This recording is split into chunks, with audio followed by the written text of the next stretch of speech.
It's okay, I'm gonna pull the audible if we have a break in between the thingies. Okay, well, then great. I mean, I just did one for the travel book, but we can go. We ready to rock? Okay. Neat.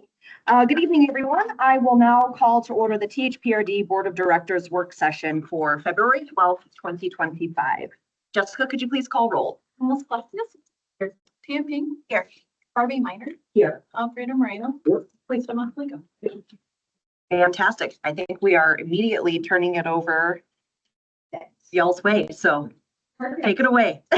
Thank you. Thank you for having us this evening, board. My name is Nicole Paulson, planning supervisor here at the district. It's really good to see you again. Tonight is with me is Peter Swinton, our urban planner. We have been working in our department over the past many years to implement the affordable housing program that we have here at the district. And we're excited tonight to share about the program, the updates that we have, and how we can look at this program in the future. So I'm going to hand it over to Peter here to get going. Yeah, thanks. Good to be with you this evening. So THPRD charges system development charge fees on residential and non-residential development within the district to construct new parks, trails, natural areas, and to accommodate growth in population. This ensures that we can increase capacity and provide access to high quality parks and other amenities in the area as the area grows. The images on the left here are new parks and trails that were built using SDC funds. And I don't know if I know you all have been to La Raíz. It is really beautiful. So THPRD also recognizes the need for affordable housing in our community. And at the October 2020 board meeting, the district adopted its first affordable housing policy. To incentivize the production of affordable housing, THPRD provides waivers on SDC fees through Resolution 2020-24. Key components of the resolution include issuing 100% waivers for housing units restricted to those earning less than 30% of median family income, and providing a 50% waiver for units restricted to the 31 to 60% market. Among other restrictions, developers are required to record a deed restriction to maintain affordability for 60 years if they get those waivers. THPRD's affordable housing policy includes a cap of 632 units, of which 225 are reserved for for units earning less than 30% of area median family income, or MFI. So, though important, affordable housing waivers reduce the SDC revenue that the district can collect, which complicates serving those affordable housing developments that we are trying to incentivize. To try to solve for this, THPRD seeks grants and tracks how much funding is needed to offset the impact of those SDC waivers. Fortunately, staff were more than able to offset the impact of SDC waivers, and the district was awarded more than $15.4 million in grant funds since October 2020. Really impressive work by the grant administrators over that period of time. Staff have worked with multiple developers to identify qualified projects, enter into agreements, and issue affordable housing waivers. Staff are tracking progress towards the 632 unit cap. And since 2020, the district has provided over $2.5 million in affordable housing waivers to 475 units, which represents about 72% of the overall cap. We will be able to provide another 175 affordable housing waivers valued at between $1.3 to $1.86 million before Resolution 2020-24 sunsets. 89 of those must be reserved for families earning less than 30% of MFI, and leaving 86 able to support units serving families in the 31 to 60% market. Staff are aware of 3 affordable housing projects that are expected to seek affordable housing waivers from THPRD in the future. The remaining number of affordable housing waivers won't cover those 3 projects. And the image on the right is a rendering of one of them that we expect to come in relatively soon. It's the Meadowlark Senior Housing Project, which is supposed to construct 104 affordable housing units in Beaverton near the city library. Staff have reached out to local jurisdictions and developers to better understand the challenges of constructing affordable housing units, specifically units serving families making 30% of MFI or less. Securing a sustainable funding has been challenging for developers with the sunset of local programs that support affordable housing, including the Metro Affordable Housing Bond. They're running short on funds. I believe they're all used up. Units serving the 30% MFI market are also require additional support to keep the families in those units occupied. So that adds another complicating factor. Support services are needed to keep folks stable. So in the future, we know that the state is considering funding, but it's unsure. Based on our conversations thus far, it's not totally sure how developers will use that funding and incorporate it into their financing plans. So there's still some unknowns with that. So the Affordable Hope Housing Program has been quite successful, and conversations with public advocates and nonprofit developers say that the waiver mechanism is quite useful for them for funding affordable housing development. At a recent groundbreaking event for the El Monica Station project, the manager for REACH CDC indicated that THPRD was the only agency that provided waivers for their project. And that just intensifies the need to secure funding for those affordable housing developments in the future. As we look to the future for the Affordable Housing Waiver Program, staff recommend increasing the 632 unit cap to 900 units. This will put an additional 268 units into the pool, adding to the 175 that are already available. And that will be more than sufficient to support the 3 projects that we know of in the pipeline that are out there. So those 268 units would be available to the 31 to 60% category.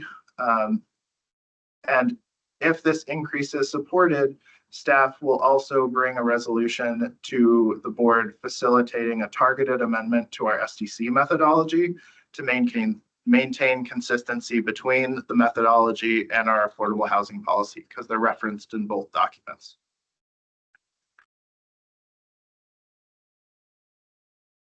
So we're also hoping to get some feedback from you all tonight as we sort of move into the next phase of the affordable housing policy conversation.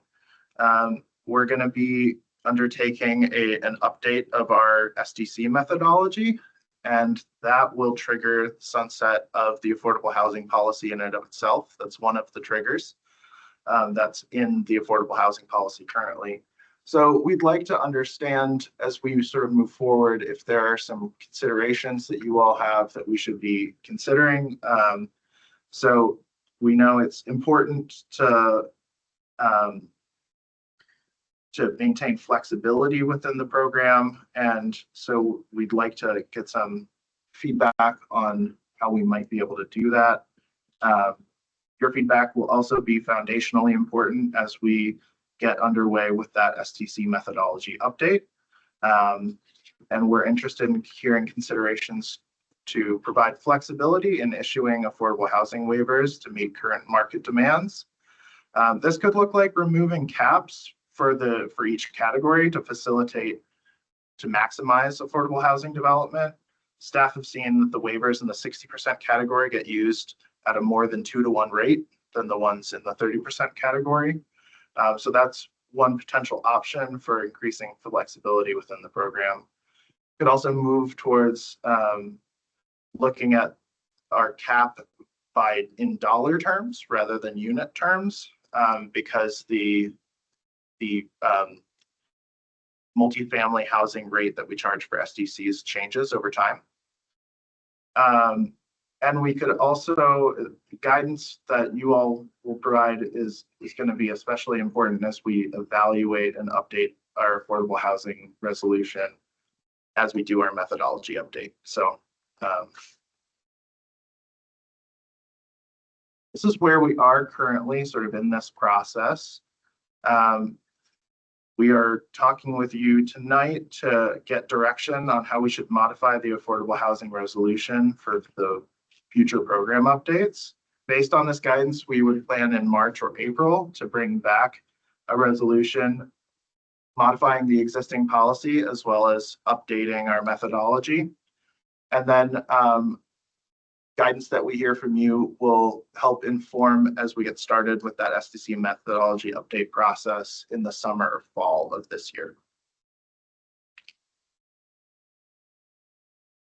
So thanks for the opportunity to talk with you tonight. Looking forward to conversation. Thank you, Peter. Thank you, Nicole. I will look to my peers before I jump in and steal the mic. So does anyone want to jump in and offer some comments and feedback first? Go for it. Thank you. I love all this, obviously. I think what comes to mind is a cap makes sense. I think I'm stuck on an amount. I really appreciate that we have this desire to be responsive and of course responsible with taxpayer dollars. And so I am not a affordable housing expert. And so there are reasons why it's so hard to build the very low income housing. I would hate to lose that waiver when I know it's such a challenge, but maybe there's things that I don't understand. So I guess sincere appreciation for this desire to be flexible. And I so appreciate that y'all are in communication with all these groups, that we know that 900 will help the next three things. I think we should continue to do this. It's in alignment with our values. It continues to showcase that we're good partners to the city, the region. I'm also mindful of, like, we have a new portion of there's South Beaverton that's growing, and like where will more housing be built beyond a few years from now. So I'm always at the extreme end for this, I think. So which I think it's okay. We find a balance. So yeah, I don't know if that was helpful, but I think I want us to be flexible. And part of me says I don't know enough to understand how flexible we can be. So let's do what would be helpful. Thank you. Others, Miles? Yeah, so I think my comment is around the caps a little bit as well. So when you use that example about transitioning to a dollar amount versus a unit amount, would the current unit amount be that 632 number that we think about for units that could be eligible? Yeah, the current unit cap within the policy is 632. So yes, that is the current cap. And so we would raise that to 900, but we're thinking about transitioning that to a dollar amount. Oh, I think there are sort of two different topics almost. So there's the one recommendation of increasing the cap to 900 so that we have space in the program to accommodate those projects that are coming through the pipeline. And then as we look to sort of the future of this program, we want to understand if there are preferred options for how we would look at it in the future. And one way you could look at it would be in dollar terms rather than unit terms. And that was a conversation that the board had when they were thinking about this policy in 2020. I guess my comment then would be that in the future, I think I would prefer for us to stay at the unit number or in a way of classifying what kind of, how we set things aside. Just because even with, it seems like if the cost of, or what we would be waiving in terms of dollars, it seems like we are making it up quite well in the grants. So I don't feel the pressure to switch over to a dollar amount versus the units and having that just fluctuate with the rates of whatever these units would be. Great. Theo or Alfredo, comments? Want to go first here? I'm still mulling. Okay. Oh my. But I'll take a stab at what I'm mulling. I'll mull out loud. Yeah, I agree about the, I feel like we have known projects in the pipeline. I would be in support of not changing course or being unable to meet the demand of those projects that we know are coming. I want us to be a reliable partner in this, not a inconsistent partner. So that part of it, I would be in support of increasing the existing cap. As for the future, yeah, I still also need to learn a little bit more. When I first read the dollar limit versus unit cap, I kind of had the opposite fear of with a highly volatile outside forces that we're committed to X amount, or we're kind of and then what we thought was going to cost this is going to cost X amount times what it was projected to cost. Now, if there's volatility in the grant income, now all of a sudden we're kind of scrambling a little bit. So I don't know enough about it. That would be my earliest thoughts of protecting ourselves budget-wise from kind of having a known, this is what we're going to at most allocate from a dollars and cents, and it should get us X amount of units. If things go unexpectedly, then it may not be, but we'll have to kind of I don't know what kind of flexibility we have to evaluate that as we go. So that would be a later question I would have as we keep discussing this, but that's my external mullings. Of course. I guess I think where I'm getting stuck is like how often should we be visiting this? And because there's things that are completely outside of our control, and this understandably isn't our expertise. And I think our values say, like, of course, like we want to continue to engage.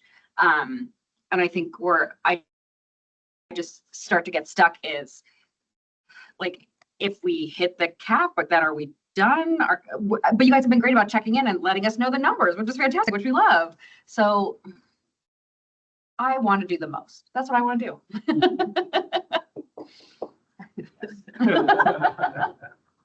It's a great question. And we had on we went back a couple of slides just to highlight some of those considerations. And we had looked at maybe there is an option for consideration to make sure that we are reviewing that affordable housing resolution during our SDC methodology updates, which are every 5 years. So I know that like kind of everything's could be changed. I guess, so if we were to do a cap at whatever amount, then it would maybe it would allow that whatever types of units are being built, there's a level of flexibility there. So maybe we don't want that, but I think that's where I'm most stuck. I apologize, Nicole. Is hearing that the very low affordability units aren't being built in the way that we had hoped, right? Which is completely outside of our control. And that was all with really good intentions of our board 5 years ago when everything was really different. And so I don't want us to I don't want to not lose that money, but I know how difficult we know how difficult it is to build those units. So it's like, I don't want that money to go away. I don't want to give it away. Well, and if I could just jump in. So no, and this is a great conversation. I think what tonight's action also demonstrates is that we're committing to taking a look at this every 5 years.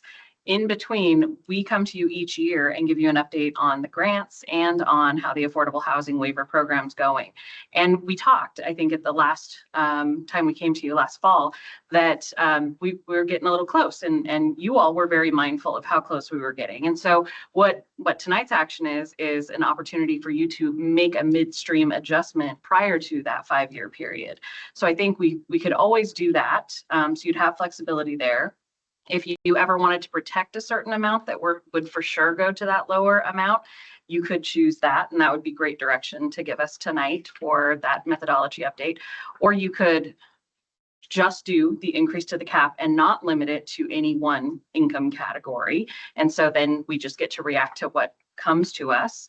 There could always be a situation in which more funding is available for the lower income housing product, and maybe that becomes more popular. So we'd still have the ability to apply the waivers in either of those situations. So I would say then I would absolutely support increasing the cap to 900 as suggested. And I'm very open to changing the percentage, like how many units are saved.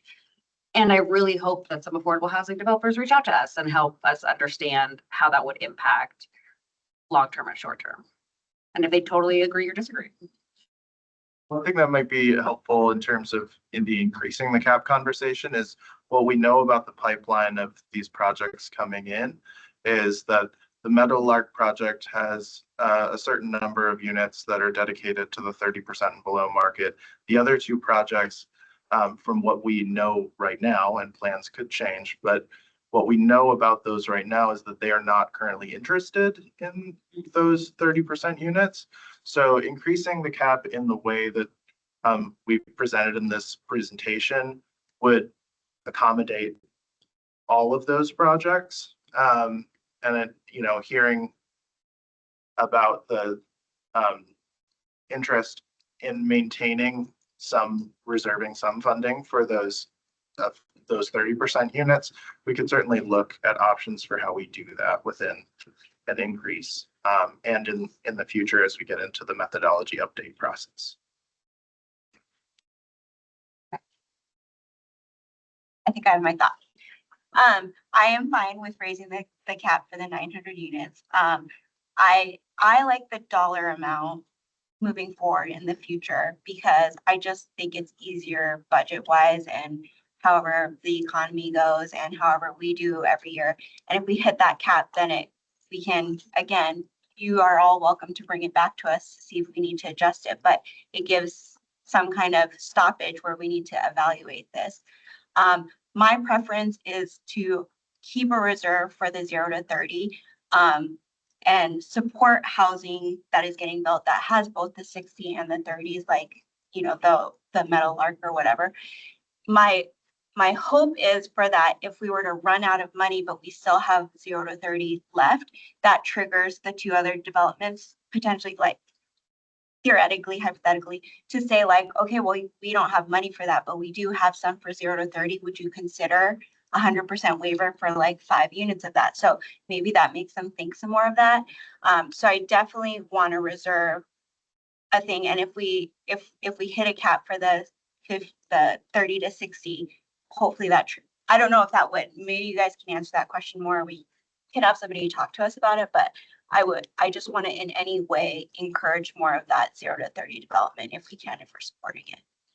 We can continue to reach out to developers and our local jurisdictional partners that run affordable housing coordination programs, just to continue to stay updated and understand what their challenges and barriers are. And then so I know we have like the 60-year deed thing, but like, what happens if they don't? Like, and can they all of a sudden sell it to somebody else and then it not turn into affordable housing? The deed restriction would be enforced across sales, but if a future owner of the building or even the current owner decided that they didn't want to honor the agreement that we have in place requires them to pay the full amount of SDCs. Okay. So we would then try to get that money from them. Okay, so that's already, okay, perfect. And then as far as that 15 million grant funding, is that our total grant or is that our SDC pool type grants only? That is our SDC pool type grants. So those are grants that we would have, I think we far exceeded $15 million in our grant program, but the 15 million that you saw was just specifically related to what would impact the SDC. Okay, perfect. Yes. Yeah. So, does that help answer? Feel good? Yeah. Okay. Unfortunately, I don't know that I'm going to have any greater consensus. I think we're kind of evenly split here. Just one, thank you for hearing our past concerns about what to do as this, kind of ticks down. So I think for me, without question, absolutely would love to see us increase to the 900. I have been concerned about what happens when we, again, we reach the cap. So thank you for hearing those concerns and bringing an option for us to kind of course correct midstream. I think there's for me, a gap in understanding, but then a bias. So a gap in understanding of switching dollar amount versus unit cap. So this may, as I'm hearing some of the conversation happen here, require us to maybe revisit this to just get a better understanding of the difference in options. I think, I'm sorry that I don't have a straight line. My bias is to stick with the unit cap. And the reason for me and why that feels good is because I feel like the unit cap identifies actual humans, actual people. It protects the space for those folks to be housed. Versus a dollar amount, I start to then think to what Director Moreno was sharing with the fluctuation of how everything goes, that we very quickly, that number could represent a million and one things. And I think when we're talking about actual units, it's just an easier to digest model of the impact that we are having to the community.